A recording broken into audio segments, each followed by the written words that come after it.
আসসালামু আলাইকুম। আশা করি তোমরা প্রত্যেকে ভালো আছো। আল্লাহর রহমতে আমি ভালো আছি। তোমাদের প্রত্যেককে অনলাইন রসায়ন ক্লাস করার জন্য স্বাগত।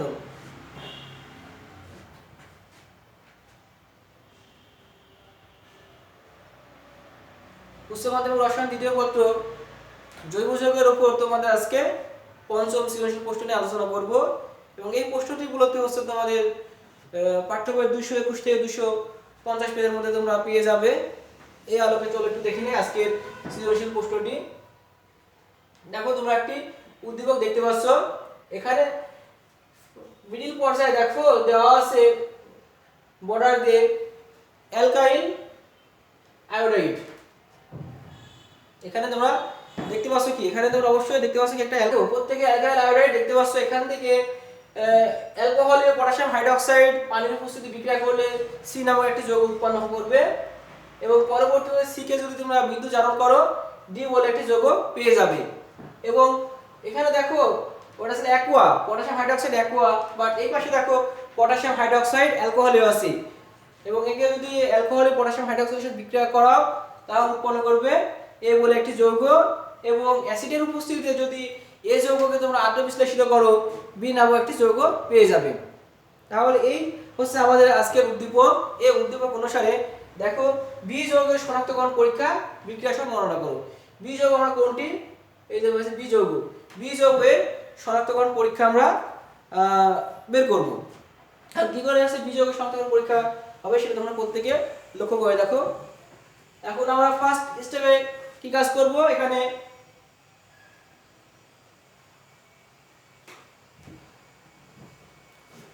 কিন্তু আমরা দেখো তোমরা প্রত্যেকে উদ্দীপক দেখতে পেয়েছো আশা করি।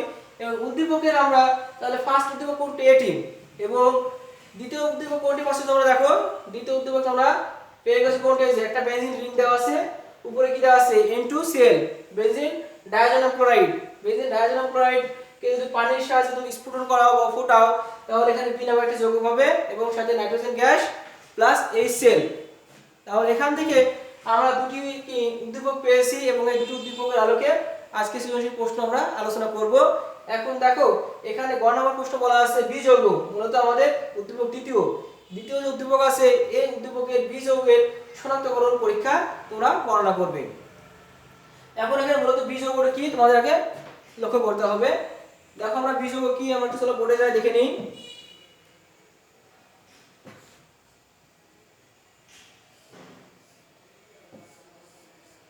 মূলত কি দেওয়া আছে বেনজিন দেওয়া আছে, দেখো বেনজিন ডায়াজোনিয়াম ক্লোরাইড, এখানে দেওয়া ছিল বেনজিন ডায়াজোনিয়াম ক্লোরাইড এবং পানির সাথে যদি তুমি এখানে স্ফুটন করো, যদি স্ফুটন সম্পূর্ণ করা হয় তাহলে এখানে পেয়ে যাবো আমরা ফেনল। এখানে phenol nitrogen gas plus HCl। তাহলে দেখো তাহলে আমরা এখানে বি যে যৌগ পেলাম, লক্ষ্য করো বি যে আমরা যৌগ পেয়েছি এই যৌগটি কি ফেনল। এখন এই যৌগের আমরা শনাক্তকরণ পরীক্ষা করব। এখন ফেনল তোমরা কিভাবে শনাক্তকরণ করবে একটু দেখে নাও, খুব ইজি আছে, তোমরা সহজে ধরতে পারবে। এখন প্রথম পরীক্ষা আমরা করব ফেরিক ক্লোরাইড।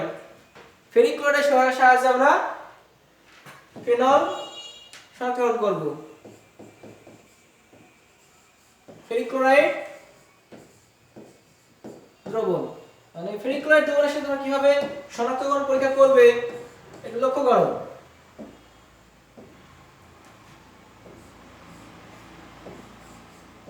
এখানে ফেনল নিলাম আমরা প্লাস ফেরিক ক্লোরাইড দ্রবণ, বাট এখানে তোমাদের নিতে হবে 6 অণু। আমরা 6 অণু নেব ফেনল আর 2 অণু নেব ফেরিক ক্লোরাইড। যদি আমরা নিয়ে থাকি তাহলে এখান থেকে সবুজ বর্ণ এখানে বেগুনি বর্ণের আমরা একটি দ্রবণ পেয়ে যাব। আমরা এখানে বেগুনি বর্ণের একটি দ্রবণ পেয়ে যাব। দ্রবণটি কেমন হবে দেখো, এই বেনজিনকে যদি আমরা এইভাবে দুইভাবে লিখতে পারি আমরা, দেখো বা ফেনলটিকে C6H5Fe2, এর নাম আছে ডাইফেরিক এখানে একটা অক্সিজেন হবে ডাইফেরিক কি হবে হেক্সাফিনেট। ডাইফেরিক, দুইটা ফেয়ার আছে যেমন ডাইফেরিক হেক্সাফিনেট। এখন এটা ফিনেট কেন বলা হয় দেখো তোমরা একটু, তোমাদেরকে এর আগের ক্লাসে দেখিয়েছি যখন আমি ফেনল প্রস্তুত করিয়েছি। দেখো এখানে লক্ষ্য করো, এটি ছিল আমাদের OH থাকলে ফেনল, যদি OH থেকে একটি হাইড্রোজেন অপসারিত হয়ে যায় তাহলে যে আয়ন উৎপন্ন হয়, কল্পনা করো এই যে একটা আয়ন উৎপন্ন হয়, এই আয়নটিকে বলা হয় ফিনেট, এই আয়নকে বলা হয় ফিনেট। তাই এখানে বলা হচ্ছে ডাইফেরিক হেক্সাফিনেট। দেখো এটিকে আমরা এই সংকেতটিকে, এই যে সংকেত পেলাম আমরা বেঞ্জিনের মাথায় ও একটি মাইনাস আছে, এই ঋণটিকে আমরা এইভাবে লিখতে পারি C6H5O 6Fe2 এবং সাথে উৎপন্ন করবে 6 অণু HCl এবং কালারটি দিবে কি একটি বেগুনি বর্ণের কালার তোমরা পেয়ে যাবে। তাহলে এখান থেকে তোমরা সহজেই ফেরিক আয়ন শনাক্তকরণ করতে পারবে কোন দ্রবণ দ্বারা, ফেরিক ক্লোরাইডের দ্রবণ দ্বারা। এবং আরেকটি দ্রবণ দ্বারা আমরা ফেনল প্রস্তুত শনাক্তকরণ করব, সেটি হচ্ছে ব্রোমিন পানি দ্রবণ দ্বারা। চলো দেখে নিই আমরা ব্রোমিন পানি দ্রবণ দ্বারা কিভাবে ফেনল শনাক্তকরণ করব। নাম্বার 2 ব্রোমিন পানি।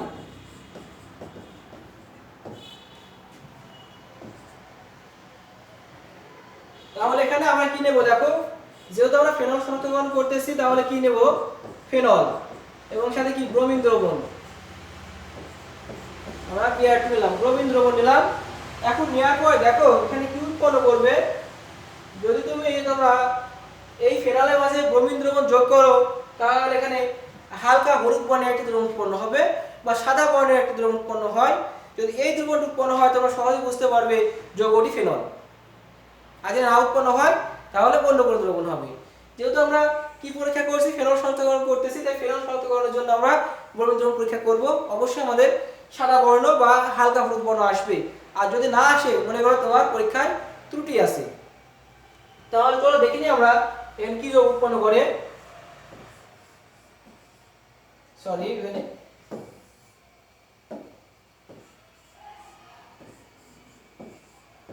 কি দিলাম, ফেনল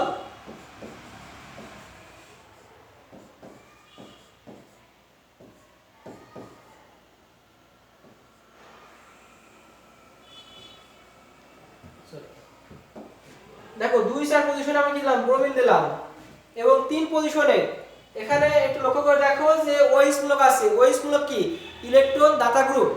যখন তোমার ইলেকট্রন বা এখানে বেনজিন বলা সক্রিয়কারী গ্রুপকে বলা OH মূলক। এই যখন বেনজিন রিং এর উপরে OH মূলক থাকবে তখন দ্বিতীয় কোনো প্রতিস্থাপন আসলে সেটা অবশ্যই অর্থ প্যারা পজিশনে নির্দেশ করবে বা অর্থ প্যারা পজিশনে আক্রমণ করবে। দেখো এখানে ব্রোমিন যখন যুক্ত হয়েছে এই পজিশনকে বলা হয় অর্থ পজিশন, এইটিকে বলা হয় অর্থ পজিশন, এটাকে বলা হয় প্যারা পজিশন, সেই সবকে এটাকে বলা হয় অর্থ পজিশন। দেখো 3 পজিশনে 3টি ব্রোমিন যুক্ত হয়েছে, অর্থাৎ এখানে কি 2-4-6 ট্রাইব্রোমো ফেনলের সাদা অধক্ষে বা হালকা হলুদ বর্ণ অধক্ষেপটি উৎপন্ন করবে। এবং এখানে দেখো 3টি হাইড্রোজেন কিন্তু প্রতিস্থাপিত হয়েছে। এই 3টি হাইড্রোজেন কি দ্বারা প্রতিস্থাপিত হবে, 3টি হচ্ছে ব্রোমিন দ্বারা, HBr 3 অণু ব্রোমিন উৎপন্ন করবে। তাহলে এখানে ব্রোমিন কয়টি আছে, 3টি কয়টি, 6টি। তাহলে কয়টি হবে এখানে, মূলত 3 দ্বারা আমরা গুণ করব, 3 দুগুণে কি 6টি ব্রোমিন আমরা পেয়ে যাব। এভাবে আমরা কি ব্রোমিন দ্রবণ বা ব্রোমিন পানির সাহায্যে ফেনল শনাক্তকরণ পরীক্ষা করে নেব। আশা করি তোমরা প্রত্যেকে এটি বুঝতে পেরেছো যে কিভাবে ফেনল শনাক্তকরণ করবে। এর পরবর্তী প্রশ্নটা আমরা দেখে নিই। চলো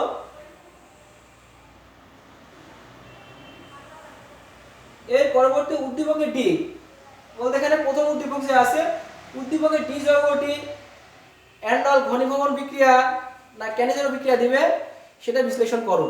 এখন উদ্দীপকে যে ডি যৌগ, এই যৌগটি কি হবে তার আগে তোমাকে আইডেন্টিফাই করতে হবে। তারপরে তুমি দেখবা এটি হচ্ছে কোন বিক্রিয়া দেবে, ক্যানিজেরো বিক্রিয়া দিবে না অ্যান্ডল ঘনীভবন বিক্রিয়া সম্পূর্ণ করবে। চলো আমরা ডি যৌগটাকে দেখে নিই, ডি যৌগটি কি উৎপন্ন করবে।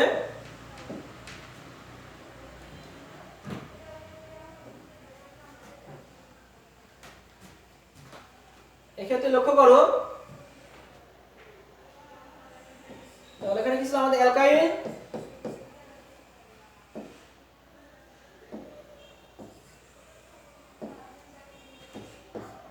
অ্যালকাইল হ্যালাইড ছিল এখানে। দেখো অ্যালকাইল হ্যালাইড ছিল এবং সাথে এখানে কি করা লাগছে, কি বলতেছে এখানে, যদি কস্টিক পটাশ কস্টিক পটাশের সাহায্যে তুমি বিক্রিয়া করো যেখানে এটা জলীয়,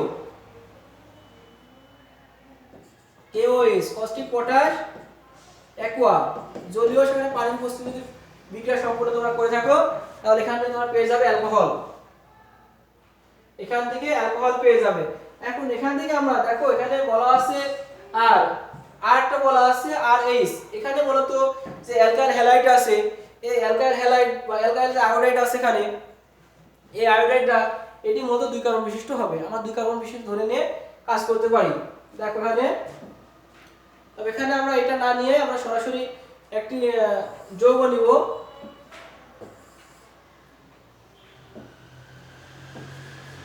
CH3 CH2 আই নিলাম, তাহলে এটা হচ্ছে ইথাইল আয়োডাইড।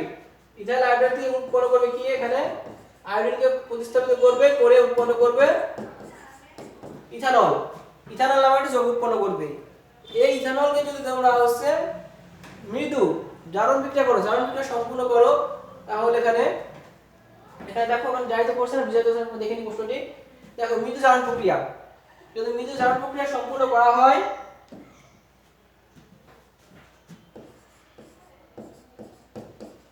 যদি এখানে জারণ প্রক্রিয়া সম্পূর্ণ করো, তাহলে এখান থেকে এক অণু পানি অপসারিত হয়ে যাবে, হয়ে উৎপন্ন করবে অ্যালডিহাইড,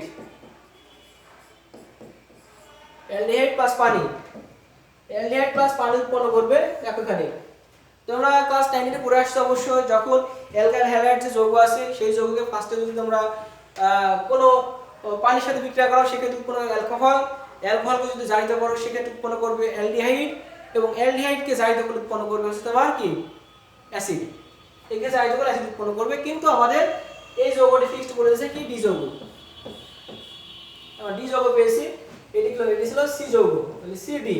এই ডি যৌগটি যে অ্যালডিহাইড আছে, এই ইথানল আছে, ইথানল কেন্দ্র বিক্রিয়া দিবে না অ্যান্ডল ঘনীভবন বিক্রিয়া দিবে, সেটা আমাদেরকে নির্ণয় করতে হবে। এবং এটি নির্ণয় করার জন্য তোমাদের একটি প্রশ্ন বলা হয়েছিল যে আলফা আলফা হাইড্রোজেন থাকতে হবে। এখানে ডি যৌগটি কি অ্যালডিহাইড হতে পারে, কিটোন হতে পারে, যেহেতু আমি এখানে যেখানে অ্যালকাইল হ্যালাইড ছিল, দেখো তোমাদের বলেছিলাম কি অ্যালকাইল হ্যালাইড, একে আমি 2 কার্বন ধরে নিয়েছি, কয় কার্বন, এখানে 8টা ধরেছি, আমি কি মূলক ধরেছি, ইথাইল ধরে নিয়েছি। যদি আমরা প্রোপাইল ধরি তাহলে সেক্ষেত্রে এখানে অ্যালডিহাইড না হয় কিটোন উৎপন্ন করবে। আমরা ধরে নিয়ে কাজ করলাম, এখানে 2 কার্বন ধরেছি বলে কি কি উৎপন্ন করছে অ্যালডিহাইড, যদি 3 কার্বন হতো সেক্ষেত্রে কিটোন উৎপন্ন করতো। তাহলে অ্যালডিহাইড বা আমরা কিটোন পাবো, এই অ্যালডিহাইড বা কিটোন কেন্দ্র বিক্রিয়া দিবে না অ্যান্ডল ঘনীভবন বিক্রিয়া দেবে, সেটা তোমাদেরকে নির্ণয় করতে হবে। এখন অ্যান্ডল ঘনীভবন বিক্রিয়া দেওয়ার শর্ত ছিল একটি, অ্যালডিহাইড বা কিটোনকে তোমার আলফা হাইড্রোজেন থাকতে হবে। যদি আলফা হাইড্রোজেন থাকে সেক্ষেত্রে অ্যান্ডল ঘনীভবন বিক্রিয়া দেবে, আর যদি আলফা হাইড্রোজেন না থাকে সেক্ষেত্রে কেন্দ্র বিক্রিয়া প্রদর্শন করে।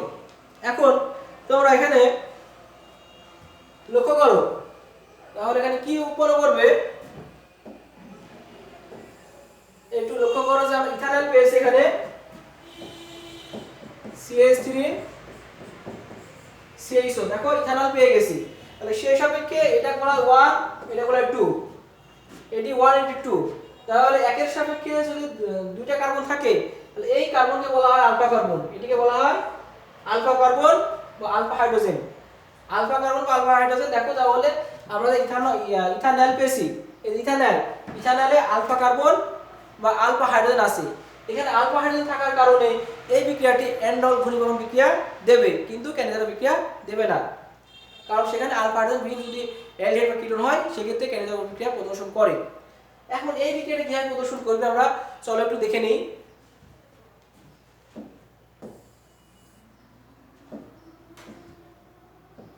আমরা একই অণু নেব, দেখো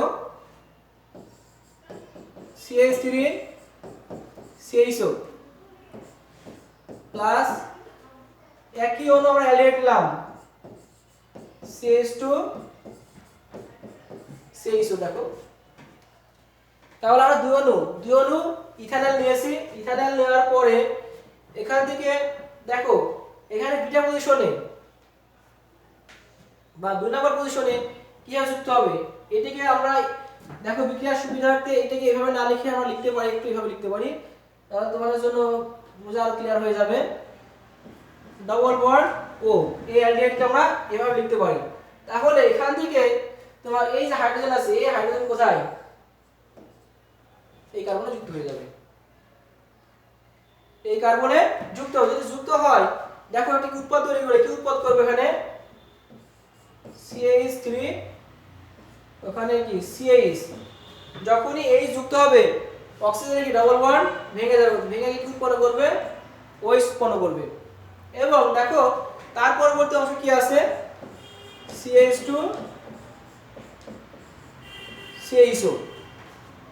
তাহলে আমরা যে উৎপাদ পেয়েছি এর নামকরণ কি কেউ বলতে পারবে? দেখো এর নাম হচ্ছে 3 হাইড্রক্সি বিউটানাল, 3 হাইড্রক্সি বিউটানাল, বা এর আরেকটি নাম আছে সেটি হচ্ছে কি হবে, এর সাপেক্ষে এটি বলা আলফা, এটি বলা beta, alpha carbon beta carbon বা বিটা হাইড্রক্সি ইথানল তোমরা পেয়ে গেছো। অর্থাৎ এখান থেকে এই যে আমরা ইথানল পেলাম, এই ইথানলটি অ্যান্ডল ঘনীভবন বিক্রিয়া প্রদর্শন করবে, কারণ এখানে কি আছে, আলফা হাইড্রোজেন আছে। তাহলে তোমরা অবশ্যই বুঝতে পেরেছো যে উদ্দীপকের যে ডি যৌগ ছিল, ডি যৌগটি মূলত অ্যান্ডল ঘনীভবন বিক্রিয়া দেবে, কিন্তু ক্যানাজল বিক্রিয়া দেবে না। আশা করি তোমরা প্রত্যেকে এই সৃজনশীল প্রশ্নটি বুঝতে পেরেছো, এবং এই আলোকে যত রকম প্রকার প্রশ্ন থাকবে তোমরা সলিউশন করবে, এবং সলিউশন করার সময় যদি কোনো প্রকার প্রবলেম এর সম্মুখীন হও তোমরা অবশ্যই আমাকে জানাবে, তোমাদের সমস্যা সমাধান করার চেষ্টা করবো ইনশাআল্লাহ। তোমরা প্রত্যেকে এতক্ষণ ধৈর্য সহকারে আমার ক্লাস করার জন্য তোমাদের প্রত্যেককে অসংখ্য ধন্যবাদ। তোমরা ভালো থাকো, সুস্থ থাকো, আল্লাহ হাফেজ।